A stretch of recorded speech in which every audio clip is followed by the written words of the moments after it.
Hello जय हिंद दोस्तों, एक बार फिर आप सभी का स्वागत है नए यूट्यूब वीडियो में। आज इस वीडियो के माध्यम से हम लोग जानने का प्रयास करेंगे कि भारत और श्रीलंका के बीच में लगातार दरारें बढ़ती जा रही हैं। इस दरार बढ़ने का कारण क्या है? क्या भारत इस दरार को सुलझाने के लिए कभी प्रयासरत था या नहीं? सुप्रीम कोर्ट के भारत का क्या कहना है, इसके बारे में भी जानने का प्रयास करेंगे। अंत में ये भी जानने का प्रयास करेंगे कि क्या भारत और श्रीलंका के बीच आने वाले समय में युद्ध हो सकता है, उसके बारे में भी देखने का प्रयास करेंगे। वीडियो को स्टार्ट करते हैं। आप समझ गए होंगे आज हम लोग किसके बारे में बात कर रहे हैं। आज हम लोग बात कर रहे हैं श्रीलंका और भारत के बीच में बसे एक ऐसे आइसलैंड के बारे में जिसका नाम कच्छातीहू आइलैंड है। ये कच्छातीहू आइलैंड जो है पाक स्ट्रेट में बसा हुआ है। पाक स्ट्रेट कहाँ है? इंडिया और श्रीलंका के बीच में पाक स्ट्रेट है जो कि इंडिया और श्रीलंका को कनेक्ट करता है। वहाँ पे एक आइसलैंड है जो कि 1.3 मीटर इसकी लेंथ है और 280 मीटर या 300 मीटर इसका विड्थ है। मतलब इतना छोटा सा लैंड है। और वहाँ पे क्या है? अनहैबिटेबल है। अनहैबिटेबल मतलब वहाँ पे लोग नहीं रहते। लोग नहीं रहते तो किस लिए विवाद है भाई? वहाँ लोग रहते ही नहीं। वो एक बहुत अच्छा फिशिंग ग्राउंड है, मतलब कि मछुआरों के लिए वहाँ पे आर्थिक संपन्नता है। और मछुआरों को लेके हमेशा भारत के दक्षिणी राज्य केरला और तमिलनाडु और श्रीलंका सरकार आमने सामने खड़ी रहती है। इस बार क्या मुद्दा है? इस बार एम के स्टैलिन जो चीफ मिनिस्टर हैं तमिलनाडु के, उन्होंने कहा कि हमें श्रीलंका को जो हमने 1974 में कच्छातीहू आइलैंड गिफ्ट कर दिया था उसे हमें लेना चाहिए, क्योंकि श्रीलंका हमारे ही मछुआरों को अटैक कर रहा है, गोली से मार रहा है और हमारे मछुआरों के बोट को कैप्चर कर ले रहा है। इससे हमें आर्थिक रूप से तो घाटा हो ही रहा है, साथ ही साथ तमिलनाडु की राजनीति भी प्रभावित हो रही है। तमिलनाडु में चाहे एआईडीएमके या डीएमके कोई भी पार्टी आती है, वो इस मुद्दे को हर बार उठाती है कि श्रीलंका से हम कच्छातीहू आइलैंड केंद्र सरकार के ऊपर दबाव बना के किसी प्रकार से भी ले लेंगे। पर कच्छातीहू का आइलैंड 1974 से चला आ रहा है और आज तक चला आ रहा है। एम के स्टैलिन ने एक बार फिर से रिकमेंड किया है केंद्र सरकार को कि कच्छातीहू आइलैंड श्रीलंका से ले लिया जाना चाहिए वापस। हम इस वीडियो के माध्यम से कच्छातीहू की एक एक परतों को आराम से खोलेंगे और पहले हम उसके ऐतिहासिक समग्रता के ऊपर देखने का प्रयास करेंगे कि ऐतिहासिक दृष्टिकोण से किसके पास ये कच्छातीहू आइलैंड था। हम आपको बताएं कि कच्छातीहू आइलैंड जो है वहाँ पे एक सेंट एंथोनी चर्च है। सेंट एंथोनी चर्च जो है वहाँ पे भारत के मछुआरे और श्रीलंका के लोग भी जाते हैं, वहाँ पे दर्शन पूजा करते हैं और अपने मानव जीवन को सफल जैसे बनाते हैं। वो एक बहुत बड़ा फिशिंग ग्राउंड है, मतलब वहाँ पे बहुत सारी मछलियाँ पाई जाती हैं और उस मछलियों के लिए हमेशा इंडिया और के तमिलनाडु राज्य में और श्रीलंका के जो मछुआरे हैं उनके बीच में कंपटीशन चलता रहता है। हम आपको बताएं इस आइसलैंड की ओरिजिन कब हुई, मतलब ये आइलैंड कब वर्चस्व में आया। 14वीं शताब्दी की बात है, मतलब 1300 कुछ में वॉल्केनिक इरप्शन होता है, मतलब कि ज्वालामुखी फटता है और वहाँ पे क्या होता है, ज्वालामुखी के बाद ये आइलैंड बन जाता है। मतलब कच्छातीहू आइलैंड की ओरिजिन अभी आज से 600-700 साल पहले की है। बस हिस्टोरिकल सिग्निफिकेंस की बात करते हैं कि इसके ऊपर किसका कब्जा रहा था, तो हम मध्यकालीन भारत के बारे में बात करते हैं। मिडिवल पीरियड में 15वीं और 16वीं शताब्दी में जाफना किंगडम के अंतर्गत ये आता था। मतलब जाफना एक श्रीलंका का नॉर्थन पार्ट में एक राज्य है, उसके अंतर्गत ये कच्छातीहू आइलैंड आता था। हम आपको बताएं जब अंग्रेजों का समय आया 17वीं शताब्दी में, तो इसे रामनाथ जमींदारी सिस्टम के अंतर्गत रामानाथपुरम नाम का गाँव के अंतर्गत इसको दे दिया गया भारत को। मतलब कि अंग्रेज इसको भारत की प्रेसिडेंसी के अंदर रखे। अब आप कहेंगे अंग्रेज क्यों यहाँ भारत की प्रेसिडेंसी के अंदर रखे? अंग्रेज इसलिए भारत की प्रेसिडेंसी के अंदर रखे क्योंकि इंडिया के ऊपर अंग्रेज शासन कर रहे थे, श्रीलंका पे भी अंग्रेज शासन कर रहे थे, तो अपने एडमिनिस्ट्रेटिव कन्वीनियंस के अनुसार कच्छातीहू आइलैंड को भारत के रामनाथापुरम राज्य के प्रोविंस के साथ जोड़े। 1921 में एक बार फिर से भारत और श्रीलंका के बीच में ये मतभेद उत्पन्न हुआ कि ये किसका पार्ट है। तब अंग्रेजों ने इसे मद्रास प्रेसिडेंसी, मतलब कि भारत की दक्षिणी छोर में जो मद्रास प्रेसिडेंसी है उसके अंतर्गत कच्छातीहू आइलैंड को रखा। और आज़ादी के बाद 1947 में जब भारत आज़ाद हुआ तब से लेके 1974 तक ये भारत का इंडिपेंडेंट पार्ट रहा। मतलब कि श्रीलंका इसके ऊपर दावा तो करता था पर भारत जो कहता था कि ये हमारा पार्ट है, क्योंकि ये ब्रिटिश कॉलोनियल एरा में भी वो हमारा पार्ट रहा था। कच्छातीहू आइलैंड जो था उसको भारत ने श्रीलंका को 1974 में गिफ्ट कर दिया। इंदिरा गांधी सरकार थी, उसने गिफ्ट किया एक फ्रेंडली गेस्चर के थ्रू, मतलब कि हम अपनी मित्रता श्रीलंका के साथ बढ़ाना चाहते थे, क्योंकि हमने 1971 के युद्ध में भी देखा कि श्रीलंका ने पाकिस्तान और अमेरिका का साथ दिया। श्रीलंका ने पाकिस्तान और अमेरिका के जितने भी जहाज हैं उनको रिफ्यूल करता था, वहाँ पे अपने पोर्ट पे बुलाता था। इसलिए हम चाहते नहीं थे कि हमारा एक और दुश्मन हमारे पड़ोस में आ जाए। इसलिए हमने 1974 में इंदिरा गांधी सरकार ने कच्छातीहू आइलैंड को श्रीलंका को गिफ्ट कर दिया। अब यहाँ मैटर फंसता है। मैटर क्या फंसता है? 1976 में अनक्लॉज आता है, मतलब कि एक ऐसा एग्रीमेंट जो कि समुद्र को लेके रहता है कि इतने समुद्र के एरिया का आपका होगा, इतना समुद्र का एरिया आपका होगा। मतलब इसमें बहुत सारे जोन है, कंटिगुअस जोन है और एक्सक्लूसिव इकोनॉमिक जोन है, तो अलग अलग जोन है। तो उस जोन के ऊपर नहीं जाते। 1976 में ये एग्रीमेंट होता है और इंडिया और श्रीलंका के बीच में बाउंड्री डिमार्केट होती है। तमिलनाडु सरकार का कहना ये है कि श्रीलंका को देने से पहले सरकार ने एक बार भी राज्य सरकार से नहीं पूछा कि वो कच्छातीहू आइलैंड श्रीलंका को देने जा रही है। सरकार का कहना है उस टाइम नेशनल इमरजेंसी चल रही थी और श्रीलंका को बिना राज्य सरकार से पूछे इसको ट्रांसफ़र कर दिया गया। अभी हम इसके विरोध पे आते हैं कि इसका विरोध क्यों किया जा रहा है। तमिलनाडु के एम.के. स्टालिन सरकार क्या कह रही है उसके बारे में देखेंगे। हम आपको बताएं कि श्रीलंका में 1974 में जो एग्रीमेंट हुआ इंडिया और श्रीलंका के बीच में, उसमें कहा गया कि इंडियन फिशरमैन को भी एक्सेस होगा, मतलब कि इंडियन फिशरमैन भी चाहें तो कच्छातीहू आइलैंड पे जा सकते हैं, वहाँ पे मछली का लिमिटेड एक्सेस कर सकते हैं। परंतु उस एग्रीमेंट में ये क्लियरली डिमार्केट नहीं किया गया कि भारतीय मछुआरों को क्या मछली पकड़ने की आज़ादी है या नहीं। उसमें अभी भी जाते हैं कच्छातीहू आइलैंड पे भारत के मछुआरे, वो क्या करते हैं अपने नेट को सुखवाते हैं वहाँ पे, और वहाँ पे क्या करते हैं, वहाँ पे जो विजिट करते हैं सेंट एंथोनी चर्च को बिना वीज़ा के। परंतु वहाँ पे मछली का जो राइट है, मछली पकड़ने का राइट है, वो श्रीलंका की सरकार ने भारत के मछुआरों से छीन लिया। क्यों छीन लिया?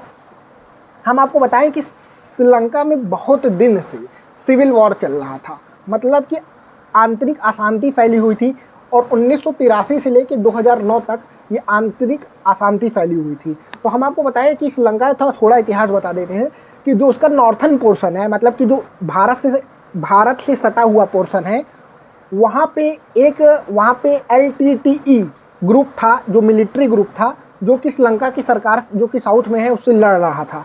तो भारत के मछुआरे जो हैं LTTE का सपोर्ट कर रहे थे।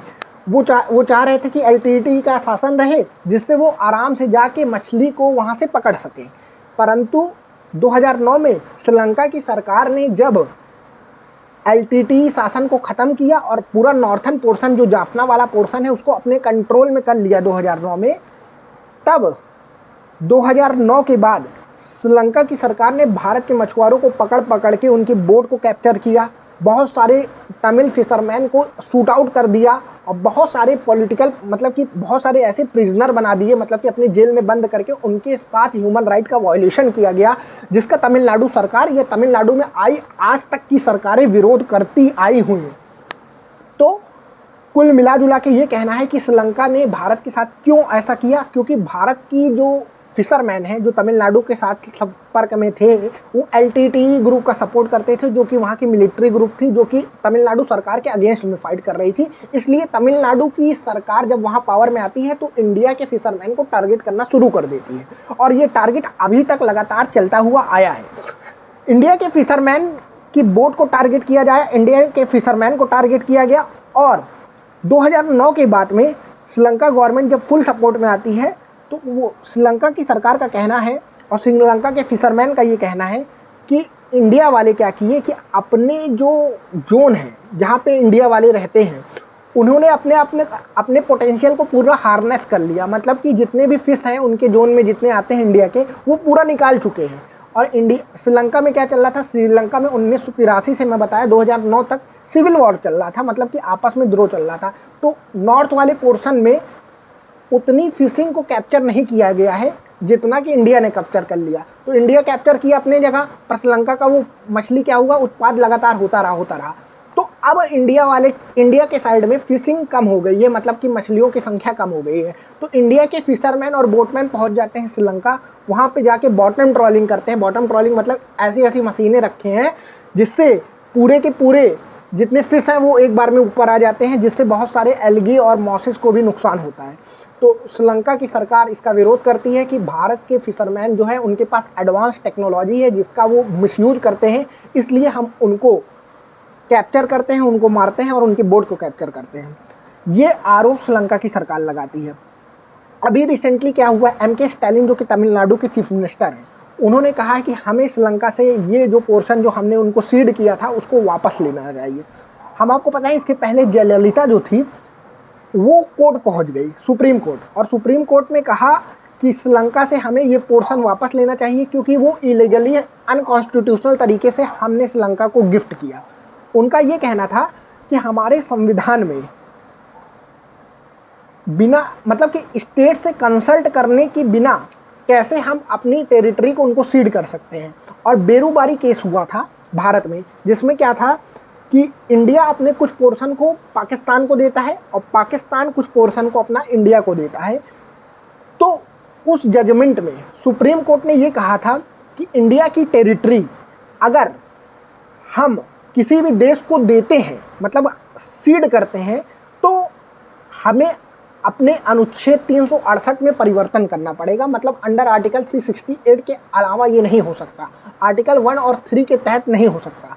परंतु भारत में इंदिरा गांधी सरकार ने जब ये किया था तो वो अंडर आर्टिकल 368 नहीं किया था। तो इसके ऊपर भी सवाल उठता है कि क्या बिना संविधान में परिवर्तन किए हुए क्या टेरिटरी इंडिया की दी जा सकती है? तो सुप्रीम कोर्ट ने कहा नहीं दी जा सकती। बेरूबारी केस में ही कह दिया था जब इंडिया और पाकिस्तान के बीच में जो एग्रीमेंट हुआ था, उसको मद्देनजर रखते हुए इस बार सुप्रीम कोर्ट से कहा गया कि इस बार भी तो अनुच्छेद 1 और 3 के तहत दिया गया है।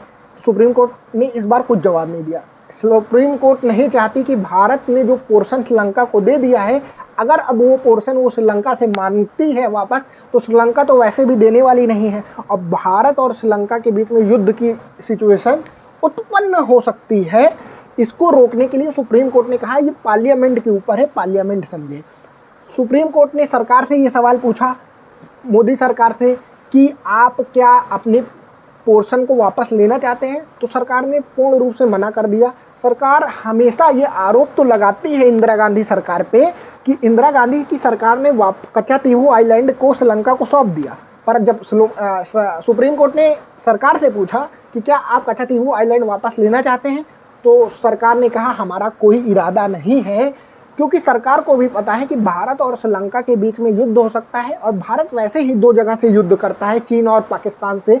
इंडिया अपना थर्ड फ्रंट नहीं खोलना चाहता श्रीलंका से युद्ध करने के लिए, इसलिए इसके वे फॉरवर्ड क्या हो सकता है, क्या कर सकते हैं। इंडिया की सरकार और श्रीलंका की सरकार को एक बेंच पे आना चाहिए जिसमें बात होनी चाहिए लिमिटेड फिशिंग के बारे में, कि इंडिया के जो फिशरमैन है उन्हें लिमिटेड राइट देना चाहिए वहाँ फिशिंग के लिए, क्योंकि इंडिया ने गिफ्ट दिया है श्रीलंका को, तो श्रीलंका को भी अपनी तरफ से समझना चाहिए कि इंडिया को कुछ ना कुछ वहाँ पे छूट दिया जाए। बॉटम ट्रॉलिंग को कंप्लीटली बैन करने की बात कही जानी चाहिए कि बॉटम ट्रॉलिंग से क्या होता है कि बहुत सारे जो और भी जानवर हैं और बहुत सारे प्लांट जो कि अंदर पाए जाते हैं ओशन के पाक स्ट्रेट में, वो भी खराब हो रहे हैं। ओशन में जो बायोडाइवर्सिटी है वो लगातार घटती चली जा रही है। इस सब को मद्देनजर रखते हुए कच्चातीहू आइलैंड को वापस लेने वाली बात एक बेवकूफ़ी भरी बात होगी, भारत और श्रीलंका के बीच में युद्ध वाली बात होगी, जो कि भारत ने अगर गिफ्ट कर दिया तो उसे मांगना नहीं चाहिए। परंतु अभी के लिए भारत को बॉटम ट्रॉलिंग को बंद करना पड़ेगा। बॉटम ट्रॉलिंग की वजह से ही श्रीलंका सरकार भी भारत से नाराज़ है, क्योंकि इंडिया के पास एडवांस टेक्नोलॉजी है। इंडिया की स्टेट गवर्नमेंट जो साउथ इंडिया की है, तमिलनाडु और केरला की, वो वहाँ के मछुआरों को सब्सिडी देती है, जिसकी वजह से वो एडवांस इक्विपमेंट खरीद के श्रीलंका के पानी में जाके मछली को कैप्चर करते हैं। तो ये था कच्चातीहू आइलैंड को लेके historical significance, political significance, economical significance, और आपको उम्मीद है कि समझ में आया होगा कच्चातीहू आइलैंड को लेके इंडिया श्रीलंका के बीच में क्या विवाद है। कच्चातीहू इस टाइम श्रीलंका का पार्ट है, परंतु भारत चाहता है कि उसको हम वापस ले लें। क्यों चाहता है? एमके स्टैलिन चाहते हैं। एमके स्टैलिन कौन है? तमिलनाडु के चीफ मिनिस्टर हैं। क्यों चाहते हैं? क्योंकि वहाँ के मछुआरे का बहुत ज़्यादा पॉलिटिकल सपोर्ट वहाँ की पार्टियों को है और इसीलिए वो केंद्र सरकार के ऊपर लगातार दबाव बना रहे हैं। केंद्र सरकार ने कहा कि हम वापस नहीं ले सकते क्योंकि हमने उसे गिफ्ट कर दिया है। पर मोदी सरकार हमेशा आरोप लगाती रहती है इंदिरा गांधी सरकार के ऊपर कि इंदिरा गांधी सरकार ने कच्छातीहू आइलैंड श्रीलंका को दे दिया। पर आप समझ रहे हैं कि क्या पेच है कि उसको वापस लिया भी नहीं जा सकता और उसके ऊपर बात करना भी बेकार है। तो हमें शांति से बैठ के इसको निपटाना पड़ेगा। सुप्रीम कोर्ट भी कुछ नहीं बोल रहा है। सुप्रीम कोर्ट को भी पता है अगर हम बेरोजगारी का केस के बारे में फिर से बात करने लगेंगे तो इंडिया और श्रीलंका के बीच में युद्ध की कंडीशन उत्पन्न हो सकती है, इसलिए सुप्रीम कोर्ट भी चुप है। ये थी इंडिया श्रीलंका के बीच में कच्छातीहू आइलैंड को लेकर पूरी बात। उम्मीद है कि आपको समझ में आया होगा। अगर समझ में आया तो वीडियो को लाइक करिए, चैनल को सब्सक्राइब करिए, ज़्यादा से ज़्यादा लोगों तक इस वीडियो को पहुँचाइए। मिलते हैं नेक्स्ट वीडियो में, तब तक के लिए जय हिंद जय भारत।